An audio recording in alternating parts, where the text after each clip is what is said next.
when you tell these horror stories, a lot of people always go, well, man, why didn't you just leave? And they don't understand that if you leave, there's no money. No. You're going to do the time. It doesn't matter if they're shooting rockets at you. You've got to do the time. Well, I learned that my first year in. I was down in Sarasota, Florida, working in a Ramada Inn lounge. And I was the first one, and Jerry Elliott was second, and John Caponera was last. And three guys in the front, they were sabotage people. They wanted to sabotage your act. Ruin it from the... And I went up and got mad and finally just threw the mic down and walked off. And Jerry Elliott came up to me afterwards and says, you can't bail. You bailed. You can't bail. No bailing. So what you have to do is you have to punish them. Our second comic here is one of my favorite cats. This guy I rode around with in an LTD for 2 years, opening for him on the road while he kept telling me, Bill, if you just shut the fuck up, I could teach you something. He's one of my favorite guys. He is literally Mark Twain of stand-up comedy. Ladies and gentlemen, Mr. Tim Wilson.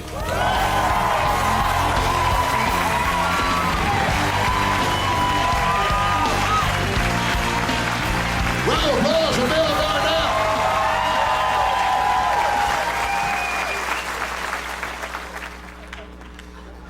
Youngster, how old are you, sir? 25. 25. Don't know shit. You're in here looking for a cosigner right now, ain't you, sir?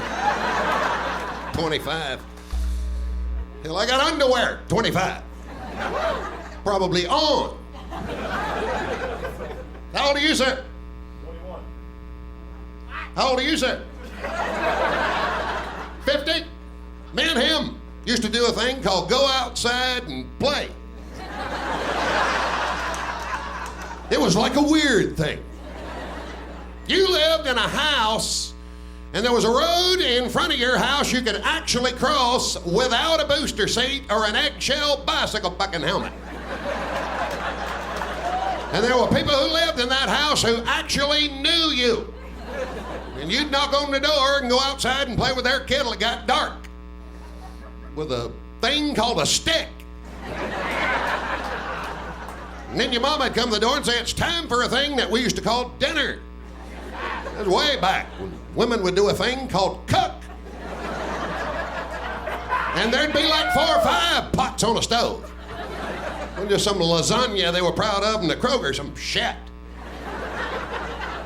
We used to ride our bikes to the damn store by our damn selves.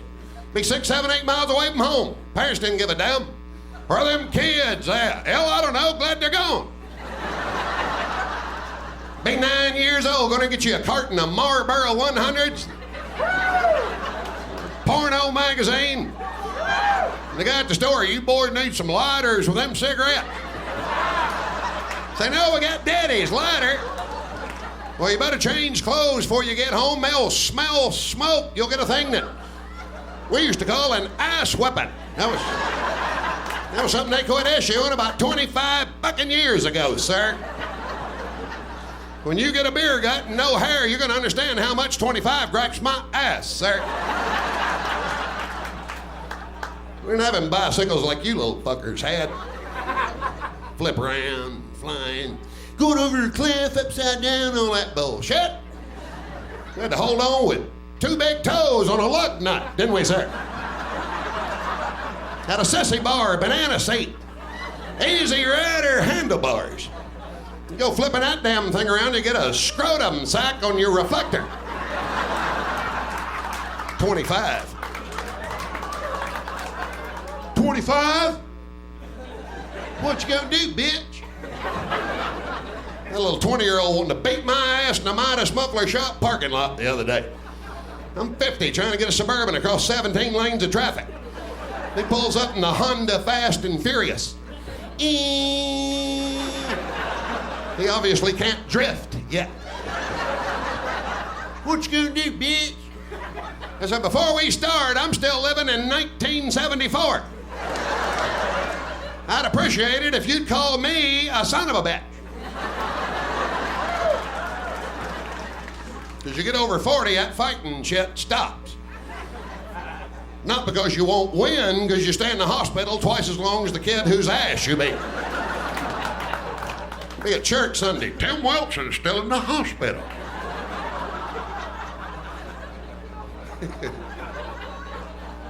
Boy, go to Baptist church. Tim Wilson's having some tests run Tuesday.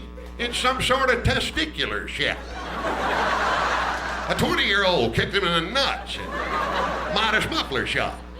We're going to keep him and his family in our prayers. Medical humor.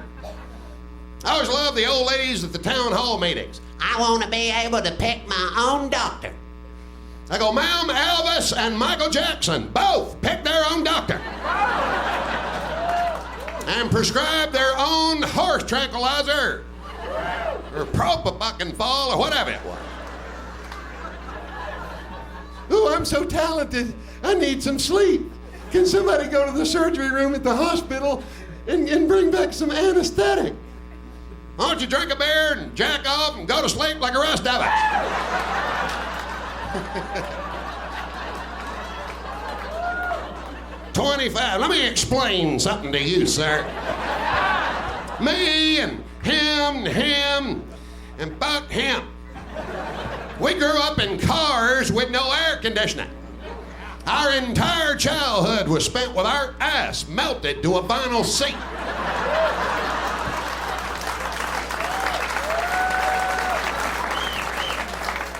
100-degree heat. Now, once in a while, your daddy'd have mercy on you and open them little triangle windows up, let a little air in there. You had one speaker and a steel dashboard, and that fucker didn't go.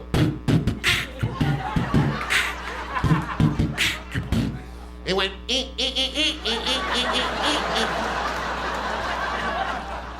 They'd take every kid in the neighborhood and pack them in the back of a thing called a station fucking wagon.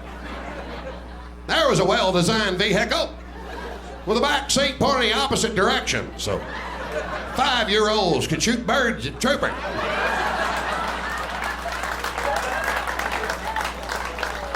Have them packed in the back, laying in the window of the car.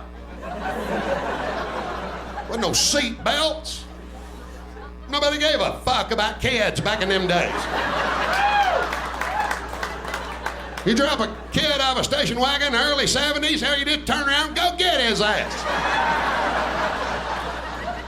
I never even saw a seat belt till I was, 15 years old? Only time you ever saw one's when you dropped a quarter under the seat, be looking for it. I can't find it, Diddy. Something's in the way. What's this? Pack that shit back down in there.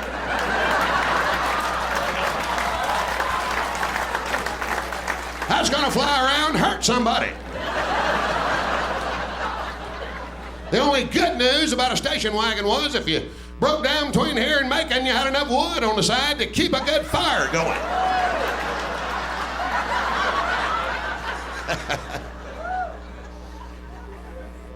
$25. Did you play Little League Baseball, sir? Yes, I did. You got a little plastic-ass trophy for participating, didn't you, sir? They didn't even put your name on it, just mailed it to you. We never got trophies. Not unless you hit a home run, won a championship. Have a sports banquet. Marble bottom damn trophy. Too heavy to mail. Tall thing made out of lead and mercury. Painted in China. And your mother had never ever seen a trophy. Oh my gosh, I've never seen a successful person. Can I lick the mercury off your trophy? Because we didn't grow up scared of mercury like y'all did. Y'all won't fish, eat sushi. Ooh, the mercury will get us. Ooh, the mercury will get us. We won't pass a thermometer without tearing it in half. Is that real mercury? We used to go to school, kids, put your math books down, get your science book out, get your mercury back out. Yours dripping off a desk, pick that up. You got some in your eye. So you had a carpeted school and air conditioning. We had asbestos, linoleum, tile, 35 windows open. The only thing blowing was asbestos. You wanted air, you had to call Cliff at maintenance. Cliff, it's hotter than fuck in 2B. Get a sky blue fan rolled down here to 2B. These kids are in a sweat down here, Cliff. On the shake. See, you went to school, you had to make sure that each child had the tools of learning and success, and access to a computer. We didn't have access to a damn thing. I saw Neil Armstrong walk on the moon in 1969. I almost didn't get to see it because Doris Johnson from Audio Visual wouldn't hurry the fuck up with the TV. Man Johnson, they almost on the moon now. Get the TV down here. I don't want these kids to miss this. They drank the Tang already. Tell Cliff to bring that fucking fan. See, and you had a drug problem at your school. Why? Because you had a Xerox machine. We never had any drug problems in school. Why? Because we had a purple ink mimeograph machine. Remember that? Make them homemade tests. It smelled kind of like shit, but kind of good at the same time. Teachers hitting them. Miss Johnson, go get some more purple mimeograph ink to 2B. Tell Cliff to forget the fan. It was America. We grew up in America. Y'all grew up in what I call Americapus. A little bit of a gentler, softer America, where everything's probably gonna be okay. And you can stay on your fucking phone. Hold on a minute. See, we had a fucking phone. 80-pound phone sat in the middle of the house.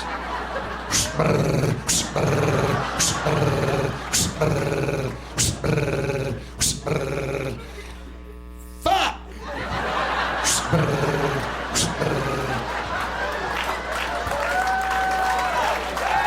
Well, I know who I'm voting for president of the United States this time.